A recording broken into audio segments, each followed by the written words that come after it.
Hello, Warrior. I have an exciting message today, and today we're actually going to be talking about family history and how you're connected to family history. And it's a big deal for me. I love family history, and I love. I've talked about this before. I love knowing about history, and not just world history, but I like knowing about my own personal history because it helps me understand more about who I am. And so we're going to talk about some of my family history and what I've learned from my ancestors and from knowing their stories.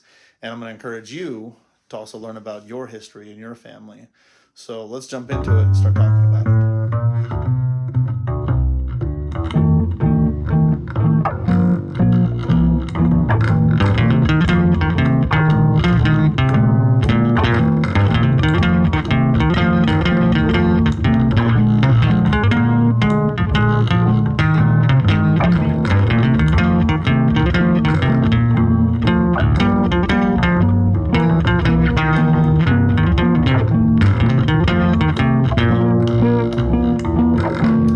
Hello, Warrior. Once again, my name is Lauren Stone. I am the basic trainer, and I do want to establish rhythm to your vision.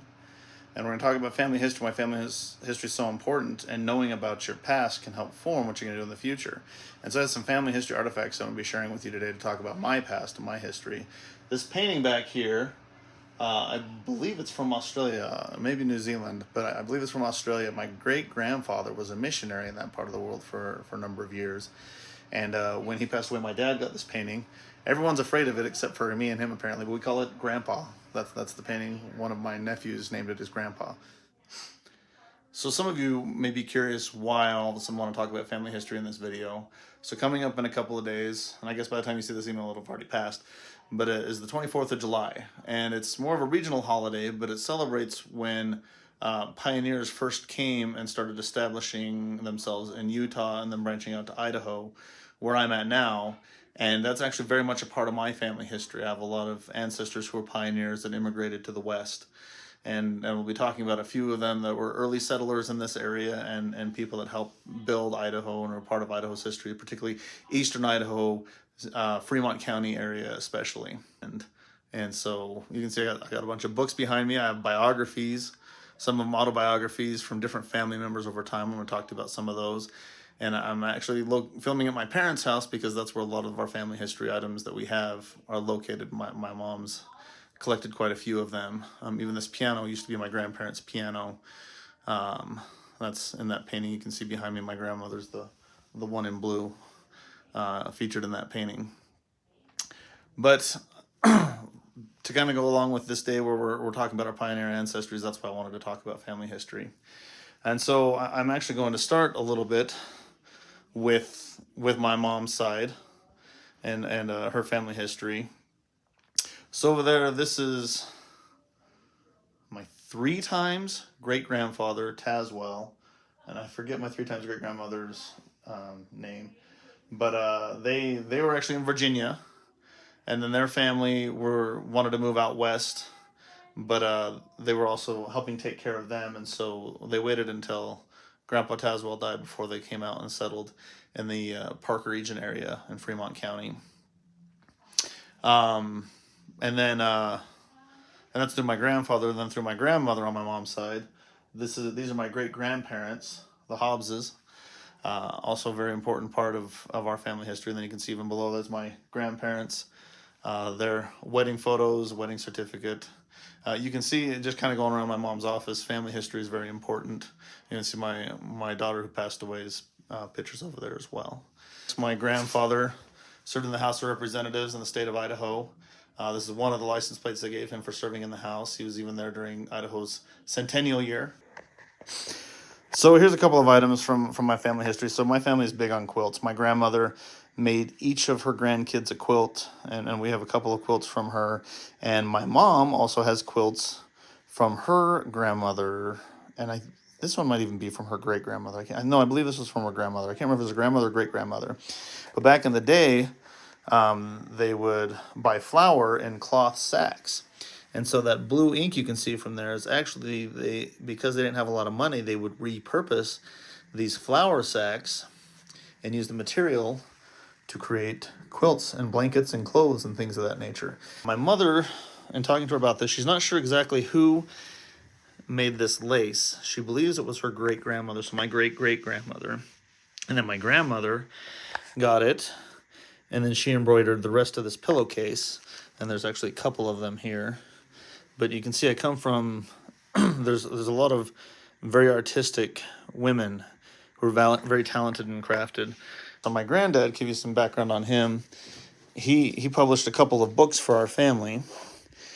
One is called Ethel, and this is a biography about my great-grandmother, who immigrated as a little girl from Virginia to Idaho.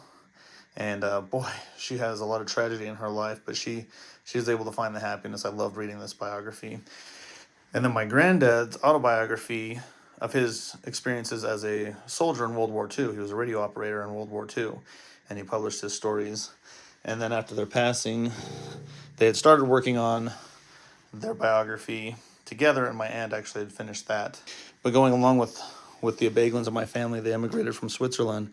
This is actually my great-great-grandfather, Abeglin's, Conrad Abeglin's Bible. And you see he was located in Wilford. A very, very important and fascinating family artifact we have there. But as I'm talking about going back to my grandparents, my granddad was a World War II vet. I've talked about that. So these are some items from my granddad from World War II. So he sent this to my grandmother. They were not yet married, but they were very serious and were going to get married as soon as he got home. After their campaign through Italy, he picked up some things for her in Italy. As you can see, a lot of neat hand-embroidered stuff.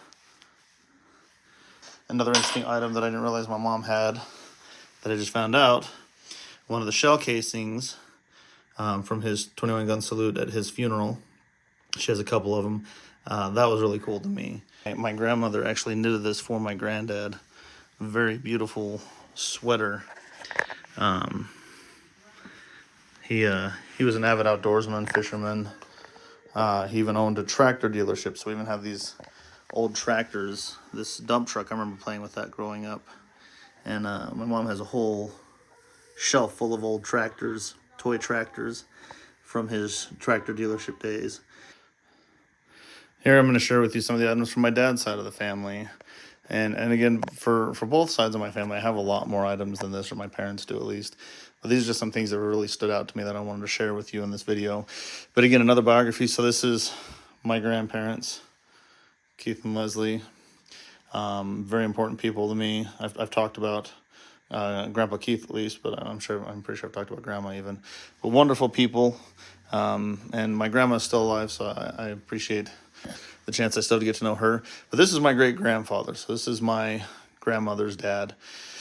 He was the best man at my parents' wedding for my dad. My dad was very close to him.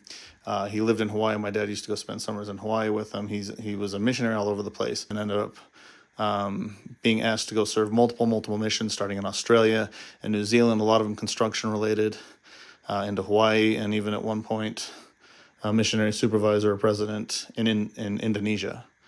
But this biography, I've talked a lot about liking biographies and reading biographies. I believe this is the first biography I ever read. Loved this book, read it in 7th grade. I remember even doing a report on it in school. My great-grandma, his wife, at first wasn't interested in publishing something, but then eventually she did. And it was great revisiting their stories through her eyes and learning more about her and their experiences together. And then this was her mother, I believe. It's been a while since I've read this one, but another family biography, all kind of from that same line. Was a really neat, quick read story, but helps me get closer and closer to my ancestors. But I talked about my great-grandfather and all his missions. This is something that he picked up in New Zealand when he was serving as a missionary there, that we still have here. And then when he was in Indonesia, this is something that actually they purchased and sent back to my dad. And my mom remembers my dad wearing this when they were dating when he was younger. But this is a really cool shirt. I kind of want to take it. So last couple things I want to share with you before I tell you a story of a neat experience I've had in exploring my family history is I grew up in a family that appreciated the outdoors. I've talked about wanting to go hiking more with my family. We're trying to go on more camping trips and doing things like that. And so I have a few guns from my family history that I want to share with you as well that are an important part of my education growing up, and we very much believed in having a healthy respect for guns and being educated about them, so that we were safe around them, and so that others could be safe around us when we have them.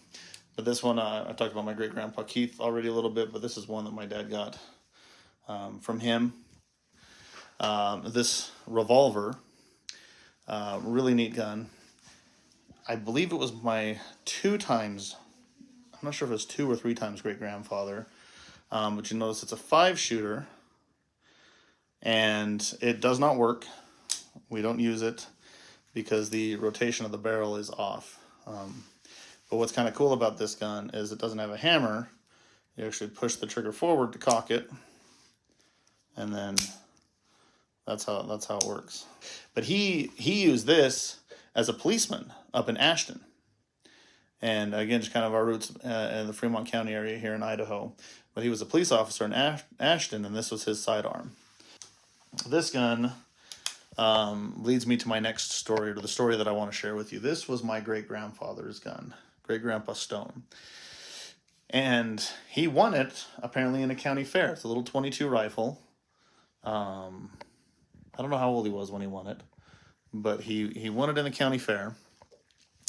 And the reason why I'm going to this one last is because I want to talk a little bit about my great-grandfather. I didn't know a lot about my great-grandfather growing up. I wasn't sure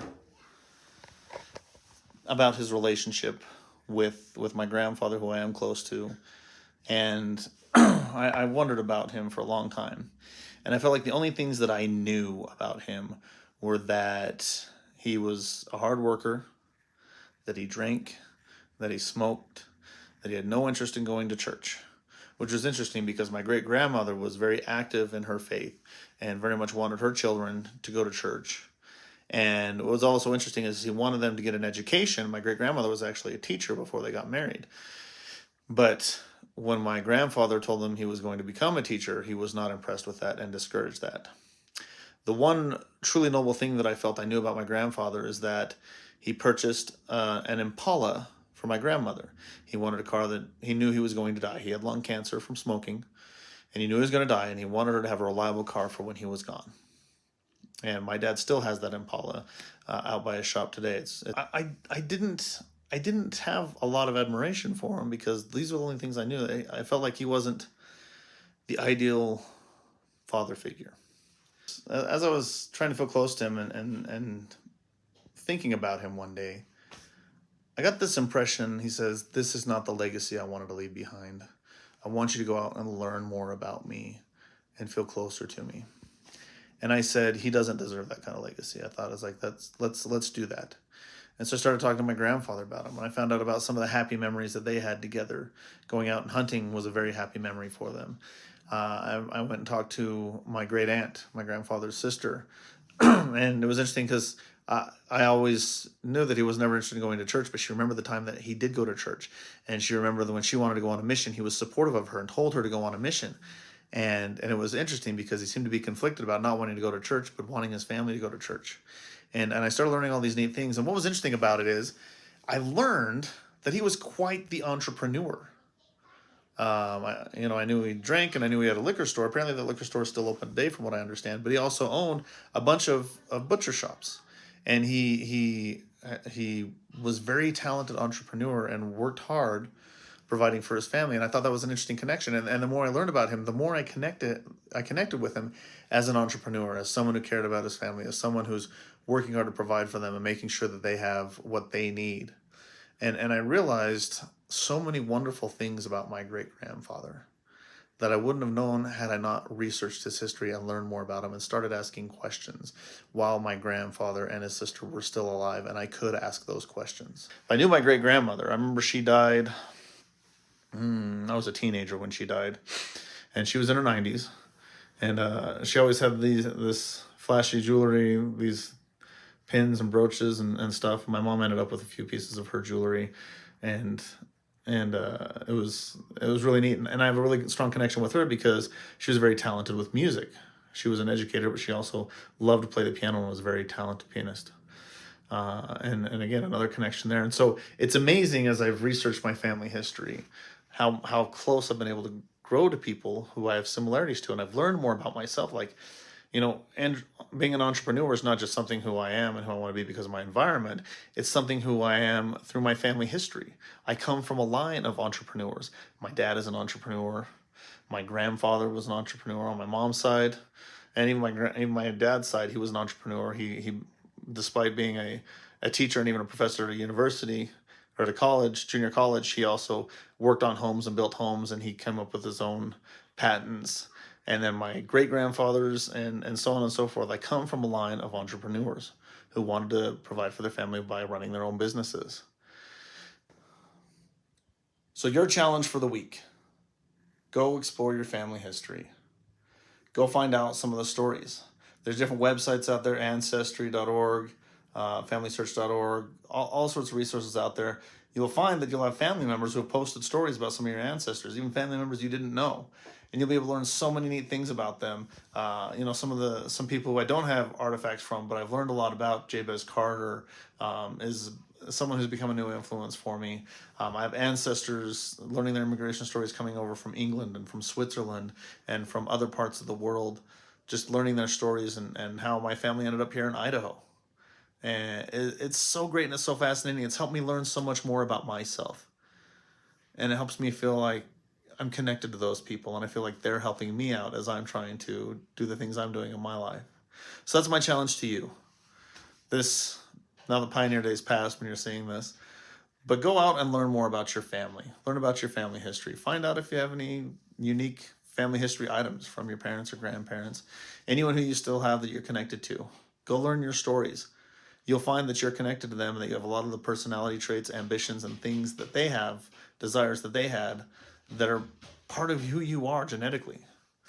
And it's going to help you. Once you know more about them, you're going to know more about yourself, and it's going to help you realize that they went through similar things to help them hit their vision. And so you know the things that they went through, and it'll help you get through on your way to your vision as you establish that rhythm to your vision. And it's going to be amazing.